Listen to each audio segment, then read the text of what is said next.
Hey friends, it's Corey from Hey Let's Make Stuff. In today's video, we are breaking out the Cricut again to make some very easy Halloween t-shirts. Since my boys were little, I have been hand making their costumes, and that is not to toot my own horn and say that I'm some sort of amazing mom who makes their own costumes. It's more that I knew I would never ever be able to get them to wear something that was like big and polyester and itchy or had a mask or anything like that. So I'm going to show you just a few things I've made for them over the years. One year they were a dog and a cat. Another year they were a giraffe and a crocodile. We have a tiger and a skunk, a couple of foxes, and then last year we made them Lego men. And yes, they have their little hands and heads in this photo, but those lasted just a few minutes, and they took them off and they ended up just wearing the zip-up hoodie and pants. So if you have kids who have sensory issues, or maybe you're looking for something easy to make for them that they can wear that week of Halloween at school, or if you want to make something for yourself and you don't want to wear a giant costume, then I have three very quick, very fun ideas for you today in this video. We're going to be using a Cricut, I'm going to be using some Bella Canvas tees and some B-Flex iron-on, and let's get to it. For this video, I have 3 free SVG files for you. If you are a beginner, this is a great project because these are very simple SVG files, nothing crazy to work with here. You can grab these free files in my craft library.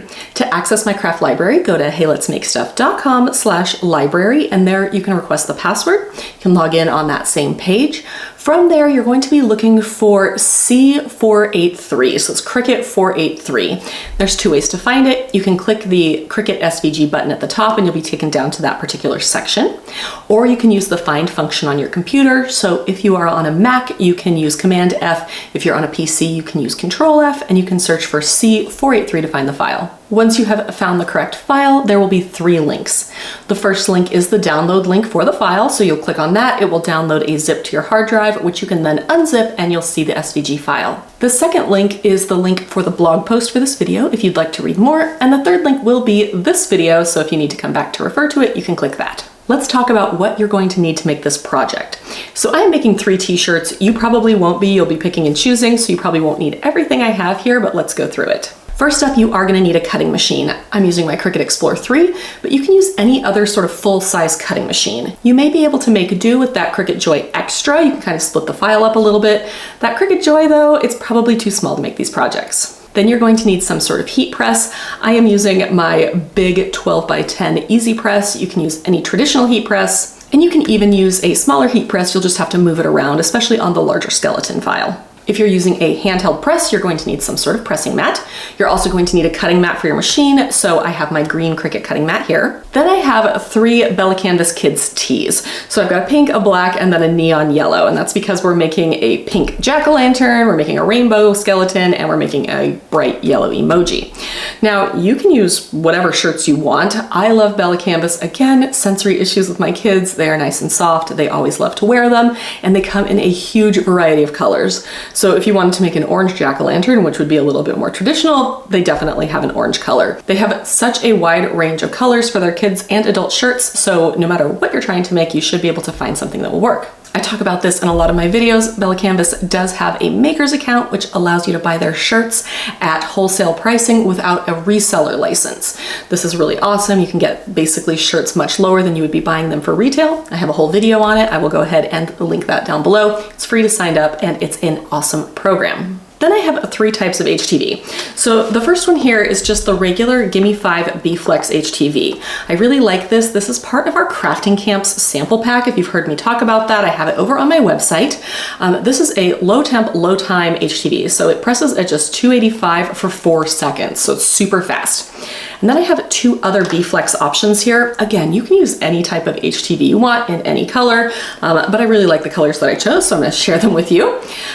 This is their black glitter. Now, one thing I really like about this particular glitter is that it's smooth, which means that you can actually layer on top of it. They also have like a sandy glitter, which you wouldn't want to layer on top of, but because this is smooth, it can be a base layer. I wouldn't layer like 5 layers on top of it, but we are gonna put this on top of it for the emoji shirt, and it works really well. And then finally, I have this holographic Glam, which when I decided I wanted to do a skeleton, I didn't want to do basic white, which you can totally do and it would be really cute. I wanted something kind of crazy. So I went with this bright rainbow Glam, and I think it makes for a really cute shirt that's very unique. Then there are two other things you might want to have on hand. First up is a brayer. My Cricut mat is pretty old and kind of gross, so we're using this to help get that HTV to stick better. And then to weed your project and remove all of that excess HTV that we're not going to be using, you're going to want a weeding hook. Let's pop into Cricut Design Space and set up our file. Here we are in Cricut Design Space. I have already uploaded the file that we're going to be using. You can see that it comes in grouped, so I'm actually going to ungroup it. So we have all three of our different costumes here. The emoji costume has two layers. We have the heart, eyes, and the little tongue, as well as the mouth. The other two are just a single layer. Now we need to resize them. The size will depend on the size of your shirt. I'm using kids' medium shirts, so these are the sizes that work well for that, but if you're using a different size shirt, make sure that you measure your shirt so you know what size to make your transfers. For the jack-o'-lantern, I'm going to make it 8 inches wide. I'm also going to zoom out here so we can kind of move things away from each other. The emoji, I'm going to make 8.5 inches wide. And then for the skeleton, I'm going to make it a full 11.5 inches tall. That makes it a little less than 10.5 inches wide, but this is quite a large image and it looks better when it's a little bigger. Then I'm going to change the color of my skeleton just so it doesn't cut on the same mat as the little heart eyes. That's it, now we can make it. I'm going to choose on mat, and my mat size is 12 by 12. If you are using Cricut Smart Materials, you can choose without mat. From here, we want to make sure that all of our mats are mirrored. So we're going to mirror this first one. And then that mouthpiece, for some reason, Cricut decided it needed to go on a second mat. So I'm going to move my object back to that first mat because it will fit just fine below my jack-o'-lantern down here. Now you can see that second black mat is empty. I'm going to mirror my other two here as well. Then I'm going to go back to that first mat. I'm going to click continue, and it's going to connect to my machine. Because this isn't that really thick glitter iron-on, I just used the everyday iron-on setting and it worked really well for this first layer. Now, a lot of times I would click this Remember Material Settings checkbox, which means I wouldn't have to reset my material for each mat. However, that holographic HTV does need a different setting. So we're just gonna do this first layer and then we'll do the other two. All right, we are starting with this pretty glitter shimmer vinyl, and we are going to flip it over because when you're cutting HTV, you wanna make sure that shiny side is down. So I'll place it on my mat here. I've already cut it down to the size I need. Again, this mat is kind of old, so I am gonna use my brayer to get it to stick well. And then we can go ahead and have our Cricut cut that first layer.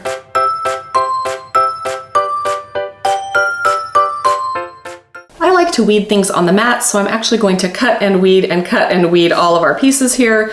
So I'm just going to start by pulling up the corner here and pulling this back. I will say that you cannot see the cut lines on this. It is nearly impossible. On my first shirt that I made, I wasn't even sure if it cut at all. So don't worry about the cut lines. It should cut just fine. You can see here that my cut is beautiful. And we'll go ahead and weed all of the vinyl off of this particular image.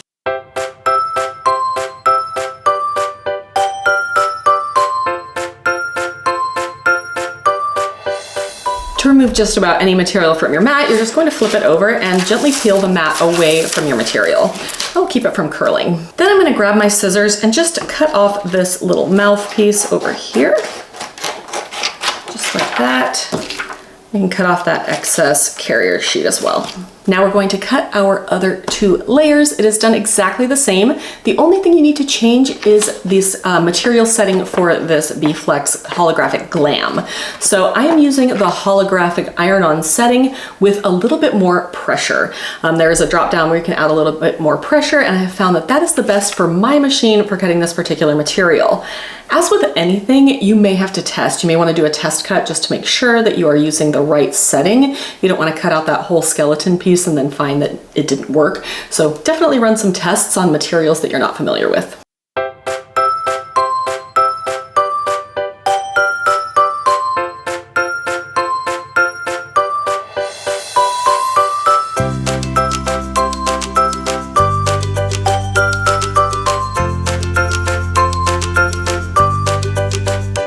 All right, right, so now we have all of our pieces. We have our jack-o'-lantern, we have the 2 pieces for our emoji, and we have our very cool rainbow skeleton. Because I'm using my extra large Cricut Easy Press, I have my large mat here. I'm going to lay out our first shirt. So I am making a pink jack-o'-lantern because why not? Why do they have to be orange? When you're working with crafts, you can make things any color you want, and I feel like pink has become a Halloween color over the last few years, so we're going to go ahead and go with it. So we're first going to start by preheating our shirt here. This will remove any wrinkles and give us a nice flat pressing surface that doesn't have any moisture in it. Your time, temperature, and pressure will vary depending on what type of material you are using.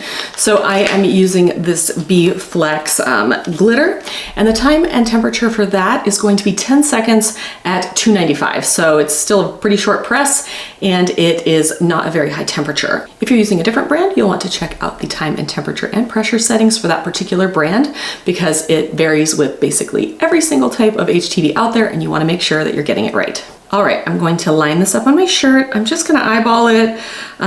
If you want to use a t-shirt ruler, I have a video on several that you can use. So I will go ahead and link to that down in the comments, but I think this is a pretty straightforward guy. Just make sure we're kind of the same distance away on both sides, just like that. This doesn't need any sort of pressing sheet, so we're just gonna go ahead and press it for that 10 seconds at 295. This particular HTV says it's hot peel, however, I prefer to do it sort of at a cool warm, so I'm gonna let this cool off for just a second before we peel back our carrier sheet. All right, this is much cooler to the touch, so let's go ahead and peel this back. At first it may feel a little tricky, but it's just a little bit of a tight pull. However, it's stuck down really well.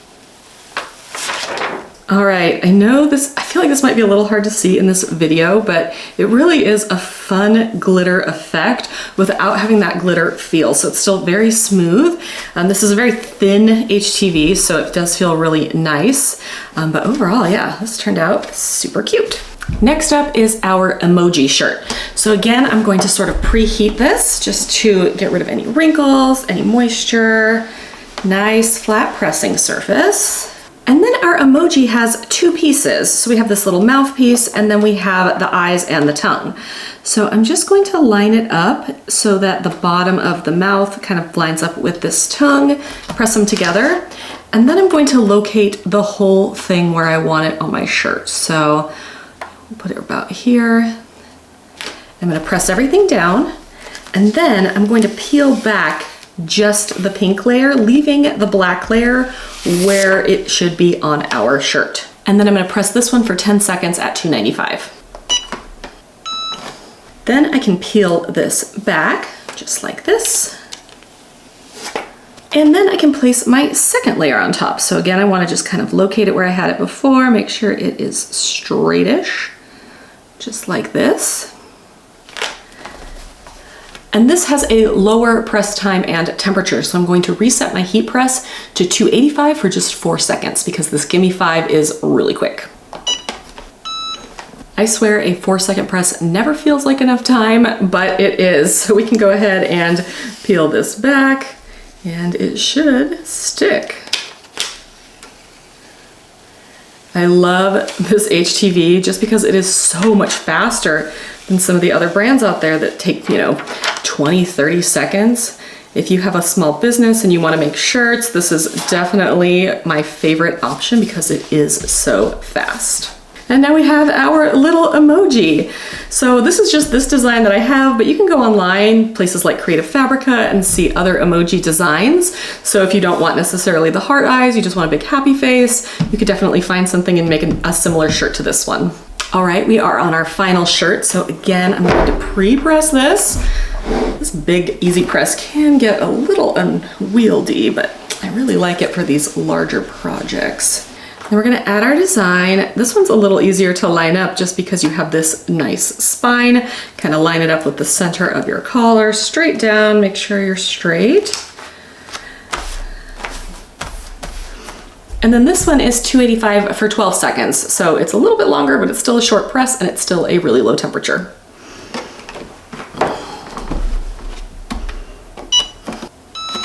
I realize this won't cover the whole thing, so I am going to kind of press the other side for a little bit here. Just want to make sure that I'm getting everything.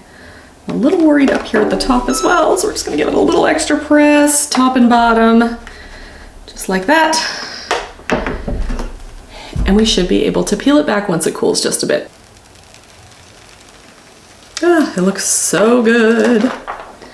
All right, we have our shiny, glittery skeleton. I don't know, I think this is what my skeleton might actually look like. None of those white bones for me, I want all the rainbows. So this is so cute and I love how it turned out, and I think it would be super cute as a Halloween costume that is fun but not uncomfortable. All right, in the overhead view here, you can see all 3 of our shirts. So easy, single layer, very simple double layer. This is such a great way to create a Halloween t-shirt without spending a lot of time or money. I hope you enjoyed this video on making Halloween costume t-shirts with your Cricut. If you have any questions, please leave those down in the comments. If you found this video helpful, of course, I would appreciate a like. Follow my channel for more Cricut content. I'll see you next time.